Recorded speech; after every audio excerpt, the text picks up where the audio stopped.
Hey everybody, Icy Cat here. If you haven't had a chance to sit through today's live stream, I'm going to summarize everything that was revealed today, including the new map, operators, new features, mechanics, cosmetics, and more, next.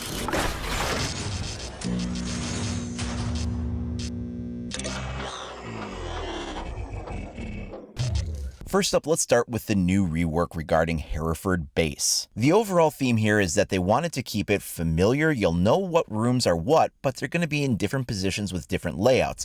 But you'll still be able to recognize rooms as you go into them, whether it's the piano room or the TV room, garage, things like that. You'll recognize them for what they are, but they will have an entirely new layout as well as an art design. Some parts of the map will be completely new, others have a total redesign and won't look familiar at all, especially the basement area has just gone through a completely new rework. Basement is no longer anything like what it used to be. They wanted to make the map larger overall and have more rotation options as well as better vertical gameplay. There's some interesting new features at play. For instance, instead of just having that one choke point stairwell, there's now going to be two interior stairwells, as well as tunnel access to the basement. There's going to be 4 bomb sites overall. There's one in the ammo tractor room on the 3rd floor, and that's a really open area. There's not really a lot of direct access from the outside.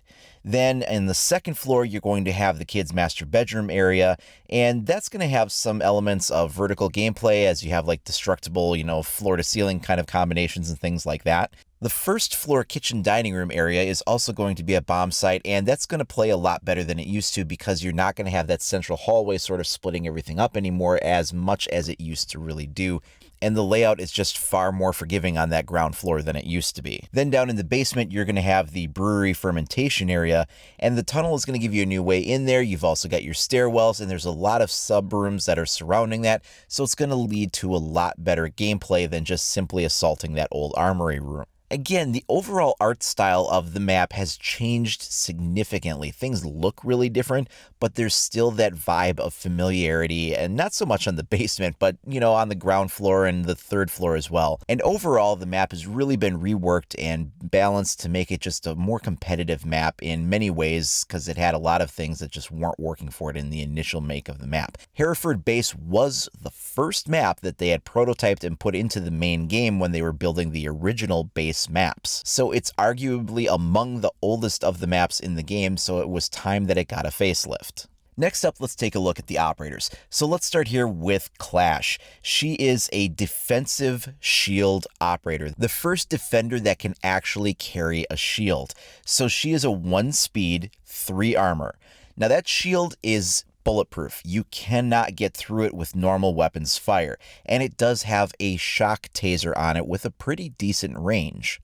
The shock itself doesn't do a lot of damage. It only causes about 3 points of damage, but what it does do is slow enemies down. This makes it so they can't really sprint around behind you if you're in an open area where they could normally do so. That allows you to have an advantage and better positioning, but she's really meant to be a support player. In fact, the developers during the live stream consistently mentioned that she integrates teamwork. You can use her on her own, but she's really meant to be that distraction and having the rest of the team flank from behind, or having somebody roll with her to kind of give that firepower that she otherwise lacks. She's great for gathering intel because she can serve that same role that Monty does of being able to stand toe-to-toe with enemies without necessarily taking any damage. Now, that's not to say that she doesn't have any counters. In fact, she has quite a few. One of her main counters is going to be melee hits or sledgehammer hits. Things like that will really knock that shield out of position temporarily and expose a significant portion of her body, part of her torso, hips, and the legs, that will really be exposed when she gets hit by one of those kinds of melee attacks. She also has a vulnerability from Thatcher in that his EMP grenades will make it so that she can't fire her taser. It doesn't affect her shield, it doesn't make her put it away or collapse it or anything like that, but the taser won't function for a period of time when she's hit by one of those.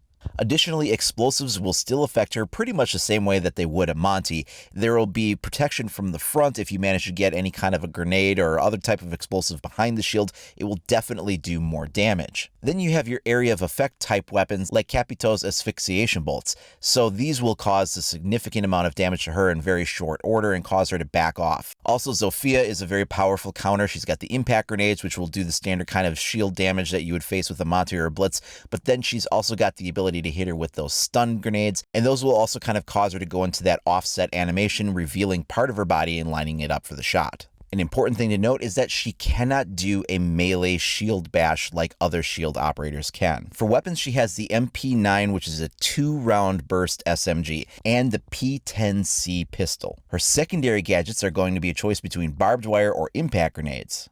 She does also have an alternate headgear, which is basically a police cap that goes with the rest of the uniform and looks really great. Now let's take a look at Maverick. He is actually a 3-speed 1 armor. Initially it was thought that maybe he was a 2 and 2, but it's a 3-speed 1 armor.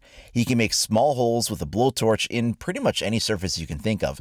Reinforced walls, standard soft walls, even castle barricades he can burn through. Additionally, he can take out deployable shields with it, or Maestro turrets, and yes, it can be used as a direct player weapon. However, it's got a short range of only 2 meters. It has 10 charges of use, and these canisters will sort of burn through relatively quickly. It's meant for opening sightlines, and it is possible to actually create holes large enough to get through. However, it's going to take a lot of the fuel canisters that you have to be able to make a hole that large, and it's going to take a lot of time to do it. Now, he doesn't have any direct counters. Mute charges don't do anything to stop him from getting through that wall. Bandit batteries won't stop him from getting through that wall. In fact, you can use him to burn holes through walls that are either signal jammed or have the bandit batteries on them, and he can shoot those devices then from the outside once he burns a hole that exposes them. So really the only counter that this operator has is that he's slow at what he does, and that leaves him vulnerable while he's doing his work. The other thing is that as he burns through, it's instantaneously visible to somebody on the other side of that material,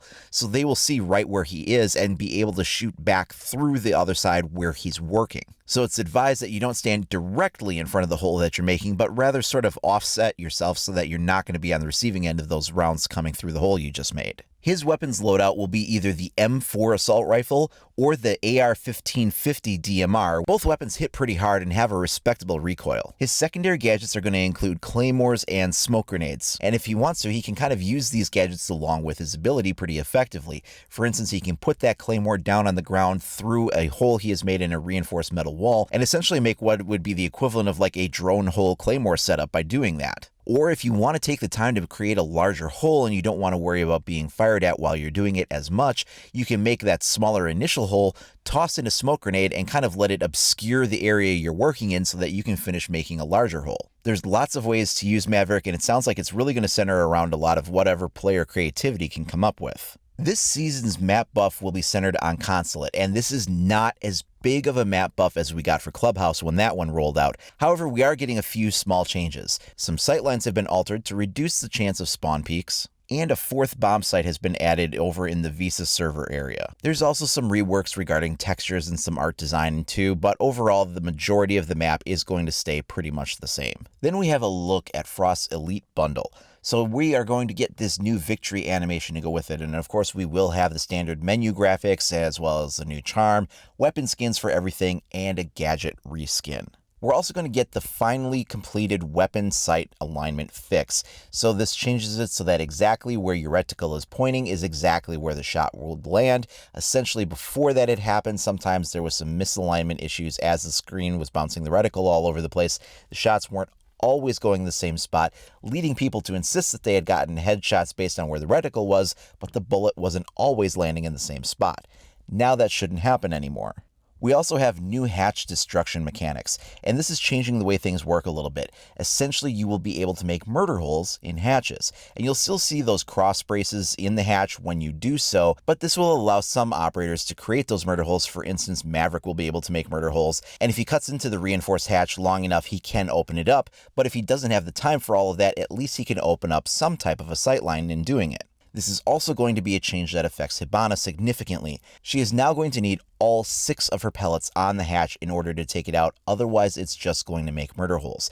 Now previously it had been reported that that was going to be 4 pellets, not 6, but that was just information that was coming out of people that had been playing the game. It turns out the official count on that is actually all 6 Hibana pellets must land on the hatch in order for it to completely detonate. And that is a little bit of a concern for me just because of the fact that Hibana's pellets suffer from a lot of consistency issues. You'll fire them and sometimes they won't set off, or for whatever reason when they land they will scatter oddly, like one end will be more separated than the other end and you might have one of them being a little bit off the hatch from what you thought it was supposed to be. Sometimes they don't land evenly on a surface, so I hope that they've addressed those consistency issues if they're going to require all 6 to perfectly fire off in order to get that detonation. This has been mostly done to counter the fact that players would be able to fire them through a drone vent hole and still hit that hatch, allowing it to be detonated with just the use of a single pellet, or sometimes people would put one pellet on it and then stand on the reinforcement panel and then use it as a quick, fast drop into a site. Those tactics are no longer going to be viable. We're also getting a lot of new gadget icons that are going to be changed in how they show up in the kill feed. And these are some images here that have been posted on Reddit that show what those new icons look like. These will be showing up in a variety of ways across operators coming soon in this new season. We're also getting a new idle pick system. Basically what this does is it selects a random operator if you've failed to make a choice. So if you want recruit, now it's going to have to be an intentional selection and it will no longer be the default if you failed to pick something else.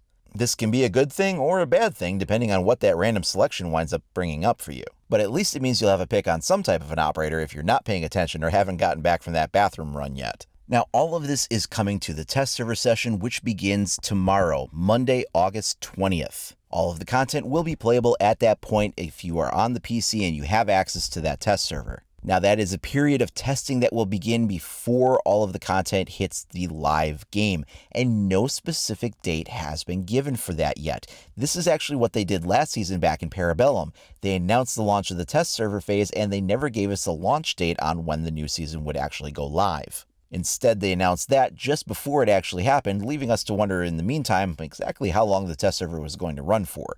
And we could have the same situation here again. This might be a 1-week test server phase or a 2-week phase, and they haven't committed to a date, giving them a bit of wiggle room in case there's something on the test server that addresses issues that they need to resolve before they wind up letting that patch go live for the complete changes to the new season.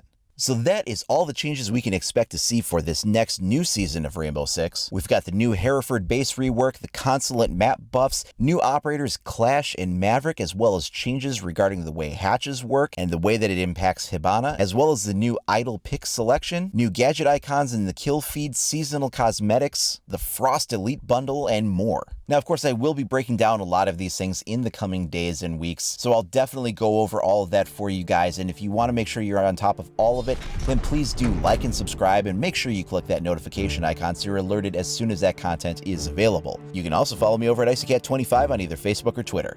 Thanks a lot for watching, everybody. We'll see you next time.